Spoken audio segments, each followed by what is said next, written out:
నేను కళాకారుని కాదు బాబు, already party ఓ 10 మంది కళాకారులు వేశారు, వాళ్ళు కళాకారులు.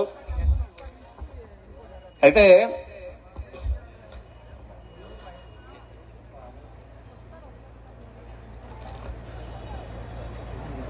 సాధారణంగా మనం చేసే పోరాటాలను మనం చెప్పుకోకపోతే వేరే వాళ్ళు చేసామని చెప్పుకుంటారు. మీకు ఒక సందర్భం చెప్తా. మన స్టీల్ ప్లాంట్ ప్రైవేటీకరణ అయిపోతున్న సందర్భంలో పవన్ కళ్యాణ్ గారు అక్కడ సభ ఏర్పాటు చేశారు.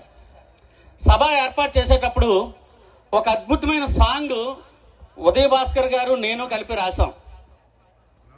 అది ఆ పాట ఆ వేదిక మీద పాడనివ్వకపోతే అది వేరే వాళ్ళు వాడుకున్నారు. ఆ పాట ఏంటంటే, మాట తప్పని మడమ తిప్పని నేతనంటివయ్యో, నే విన్నాను ఉన్నానను అంటూ రంకిలేస్తువయ్యో, నీ మాయ మాటలు నమ్మి నీ మోసపోతి జగను, నీకు పోయే కాలం జగను, మును ముందు ఉందరా జగను అని జగన్మోహన్ రెడ్డి మీద ఆ పాట రాస్తే అది రాష్ట్రం అంతా పాట తిరిగేసింది. రికార్డ్ చేసి పడేసాం, తిరిగేసింది. కానీ ఎవరు పాడారు అనేది తెలియదు. అది జనసేన పార్టీ నుంచి పుట్టింది, జనసేన పార్టీలో విప్లవంలోంచి పుట్టింది. అదేవిధంగా స్టీల్ ప్లాంట్ ఈరోజు మొన్న ఏదో నిధులేవో కేటాయిస్తే ప్రెస్ మీట్ పెట్టి చెప్పినంత మాత్రాన నిజం అబద్ధం అయిపోదు, అబద్ధం నిజం అయిపోదు. ఆ రోజు నేను వంగపండు గారి బాణీల్లో విశాఖ ఉక్కు గడ్డలోనికి ఏం పిల్లడో ఎల్దమస్తవా, అరే ఉక్కును తిన్న నక్కలున్నాయట ఏం పిల్లడో ఎల్దమస్తవా, రుసుకొండ మన బీచ్లోనికి ఏం పిల్లో ఎల్దమస్తవా, అరే కొండలు తిన్న కేడీలున్నారట ఏం పిల్లడో ఎల్దమస్తవా అంటూ గొంతెత్తి నిలదించాం. రుసుకొండ కొండ కోసం, విశాఖ స్టీల్ ప్లాంట్ కోసం ఈ భారతదేశంలో ఎవరైనా మాట్లాడారనుకుంటే జనసేన పార్టీ మాట్లాడింది, జనసేన పార్టీ పోరాటం చేసింది. దాని ప్రతిఫలంగా ఈ రోజు స్టీల్ ప్లాంట్ ఆంధ్ర హక్కు ఒక విశాఖ ఉక్కని కాపాడగలిగాం. దానికి నిధులు మా వల్లే వచ్చాయి, మేమే తెచ్చాం. పోరాటం ఎవరు చేస్తాడో వాళ్ళు చెప్పుకోవాలి. ఆ చెప్పుకునే హక్కుని కల్పించాలి. ఆ రోజు ఆ పాటని ఎందుకు అమరావతి అమరావతి మన రాజధానిని 30,000 ఎకరాలన్నావు, అసెంబ్లీ సాక్షిగా చెప్పాడు జగన్మోహన్ రెడ్డి.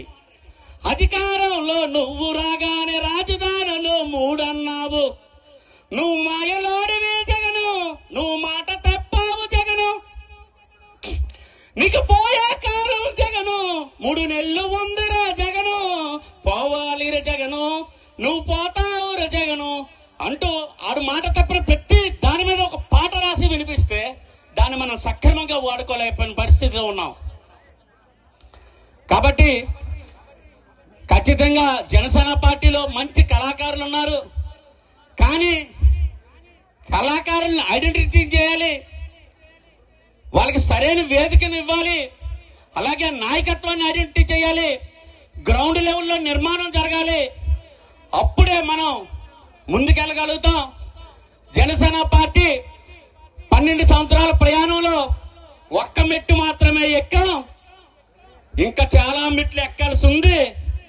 ఎక్కవో లేదో పరిస్థితులను కూడా ఉన్నాం మనం, అర్థమైపోద్ది అందరికి కూడాను. కాబట్టి పాట పాడాలనుకుంటే వెనకతల డప్పు కొట్టినోళ్ళు ఉండాలి, కోరస్ ఉండాలి. అవన్నీ ఉంటేనే మాటలైతే ఎన్నైనా ఆడగలం. కానీ రితం లేకుండా కళాకారుడు తన వాయిస్ ని ఇవ్వలేడు. మీకు రేపు ఖచ్చితంగా అవకాశం ఇస్తే మా కళాకారులందరూ వచ్చి రేపు ఏదైతే జనసేన ఆవిర్భావ సభ ఉందో ఆ సభలో జనసేన పార్టీ ఆవిర్భావం నుంచి ఏదైతే మన ఇసుక ధర్నా విశాఖపట్నంలో చేశామో, నిన్నటి వరకు కూడా జరిగిన పోరాటాలన్నిటి మీద ఒక పాట రాసి కళాకారులకు ఇచ్చాము. వాళ్ళకి అవకాశం ఇవ్వండి. ఇక్కడ పెద్ద కళాకారులు గంగులయ్య గారు ఉన్నారు, ఇంకా ఇంకో ఎమ్మెల్యే గారు ఉన్నారు, కళాకారులు చాలా మంది. కాబట్టి వాళ్ళకి అవకాశం ఇచ్చినట్లయితే ఒక్కసారి మనం ఏ పోరాటాలు చేసామనేది ఒక రిమైండర్ చేసుకోవాలి. ఒక రిమైండర్ చేసుకునే విధంగా ఒక అరగంట మంచి ప్రోగ్రామ్ డిజైన్ చేశాను. అవకాశం ఇస్తే పర్ఫార్మెన్స్ చేస్తారు వాళ్ళు కళాకారులు వచ్చి. ఎందుకంటే పాట ఎంత బలమైందంటే, దొంగ సర్కారుకు వంగి బతకొద్దంటూ సంఘాలెన్నో పెట్టి వస్తుంది పాట. నువ్వు నేను సంఘాలు పెట్టలేవు. దొంగ సర్కారుకు వంగి బతకొద్దంటూ సంఘాలెన్నో పెట్టి వస్తుంది. అన్యాయాన్ని ఎదిరించే పవన్ అన్నకు అండదండనైతది. పోరు చెయ్యకుంటే బ్రతుకు మారదన్నందుకే ఓ పాటమ్మా. కడుపులోని ఎన్ని తూటాలు పడ్డా కలతో సందర మనసు నీదమ్మా. నిన్ను విడిచి ఉండలేనమ్మా ఓ పాటమ్మా. ఎన్నడూ మరిచిపోకము నా పాటమ్మా. తొలకరొచ్చి రైతు అరక దున్నే కాడ చేరదియే చెలిమి చేస్తది.